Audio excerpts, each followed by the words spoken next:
તો ચાલો મારી સાથે તમને બધું વ્યવસ્થિત બતાવું અહીં કઈ રીતનું જહાજ આવતા હોય છે, કઈ રીતના જહાજને લાંગરવામાં આવે છે અને કઈ રીતની એની પછી તોડવાની પ્રક્રિયા ચાલુ થતી હોય છે. તો હાલો આપણે જેટલું શક્ય છે એટલું તમને બતાવીશ, કારણ કે પરવાનગી લેવી ખૂબ મુશ્કેલ હોય છે. અહીંયા નથી આવવા દેતા લોકો, કારણ કે કોઈ નુકસાન થાય, કોઈને કંઈ તકલીફ થાય તો એ લોકોને જવાબદારી રહેતી હોય છે. એટલા માટે તો ચાલો મારી સાથે.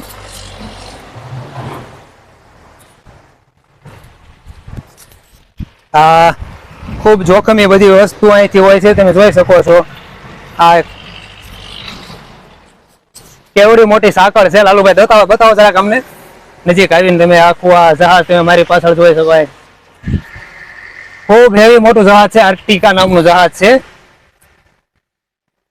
પાણી હિલોળા લઈ રહ્યું છે દરિયાનું. જુઓ આ એક સાંકળ જુઓ તમે, આ તો તમને ખ્યાલ આવશે કે આને બાંધવા માટે આ કેટલી ચોકસાઈથી આને જહાજને ખેંચવું હોય છે દરિયા કિનારે.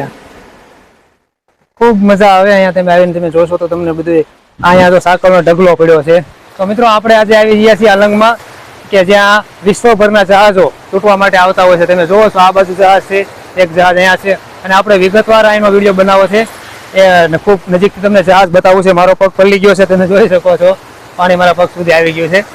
તો એક 38 થી 40 વર્ષની અંદર અહીંયા લગભગ 8000 કરતા વધારે પ્લસ જહાજો તૂટી ગયા છે, તોડવામાં આવ્યા છે. કારણ કે આ જહાજ અંતિમ શ્વાસ લેવા માટે અહીંયા જ આવતું હોય છે.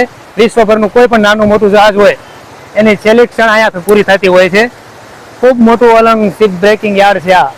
તો આપણે એક પછી એક આપણને જે પ્લોટે વિડીયો બનાવવાની પરવાનગી મળશે એ પ્લોટે હું તમને લઈ જઈશ.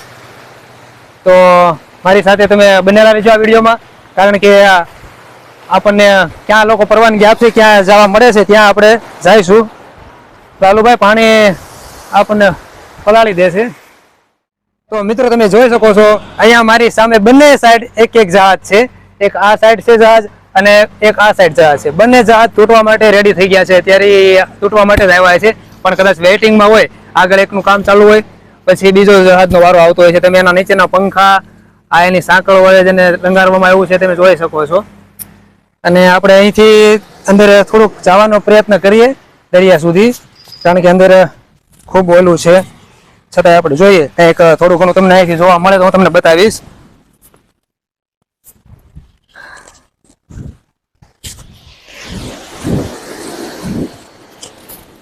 અહીંથી તમે અવાજ સાંભળી શકો છો. જો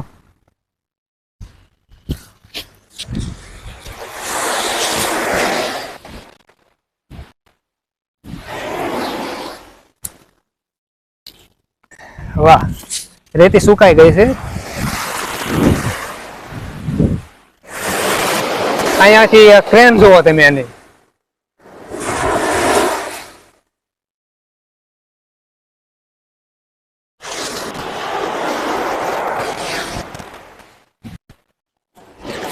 સાંકળું છે. આ રીતની મોટી મોટી ક્રેનો હોય છે ને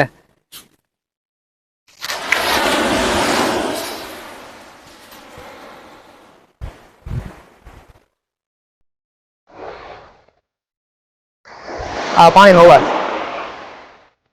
મિત્રો તમે જોઈ શકો છો.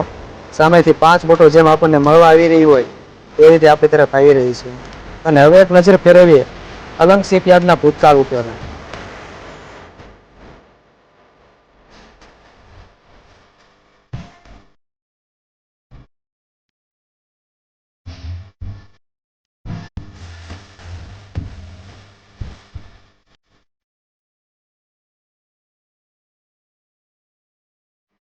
મિત્રો અલંગ શિપ બ્રેકિંગ યાર્ડના ભૂતકાળ ઉપર એક નજર કરીએ તો અહીંયા 1994માં 64 જેટલા જહાજ તોડવા માટેના પ્લોટો હતા. તે સંખ્યા આજે 173 થી પણ વધારે થઈ ગઈ છે. અને આખા વિશ્વમાં એક જહાજ બાંધવા માટેનો એક શ્રેષ્ઠ દરિયા કિનારો હોય તો એ આપણું અલંગ છે. અને આ અલંગના કારણે આખું ગુજરાત, આખું ભારત વિશ્વમાં ખૂબ પ્રસિદ્ધિ મેળવી રહ્યું છે. તમે જોશો તો અહીંયા અસંખ્ય પ્રકારના જહાજો, નાના મોટા અનેક જહાજો અહીં તૂટવા માટે પોતાની અંતિમ શ્વાસ લેવા માટે અહીંયા આવતા હોય છે. છેલ્લા 38 વર્ષમાં અહીંયા 8336 થી પણ વધારે જહાજો તૂટી ગયા છે. એને પોતાની અંતિમ સફર ખેડી છે. મિત્રો અલંગના શરૂઆતના તબક્કામાં જહાજ ભાંગવાની પદ્ધતિ પૌરાણિક હતી. અને તેના કારણે જ અકસ્માતો, પર્યાવરણને લગતા અનેક પ્રશ્નો ઉપસ્થિત હતા અને સમગ્ર વિશ્વમાં તેને બિન સરકારી સંગઠનો દ્વારા બદનામ કરવામાં આવી રહ્યું હતું. પરંતુ સમય જતાં શિપ બ્રેકરો, જીએમબી અને સરકારે જહાજ ભાંગવાની આધુનિક પદ્ધતિઓ અપનાવી જહાજમાંથી નીકળતા જોખમી કચરાના નિકાલ માટે TSDF સાઇટ બનાવવામાં આવી. 2003માં જીએમબી દ્વારા અલંગમાં જહાજ તોડવાની કામગીરીમાં જોડતા પૂર્વે તમામ કામદારોને ફરજિયાતપણે તાલીમ આપવાનું શરૂ કરવામાં આવ્યું અને તેના કારણે આજે ખૂબ સારા પરિણામો આપણે મેળવી રહ્યા છીએ અને આ જહાજ ભાંગવાનો ઉદ્યોગ જે આપણા ગુજરાતના અને બહારના વસતા તમામ બેરોજગાર કારીગરો માટે આશીર્વાદરૂપ થઈ રહ્યો છે આ ઉદ્યોગ.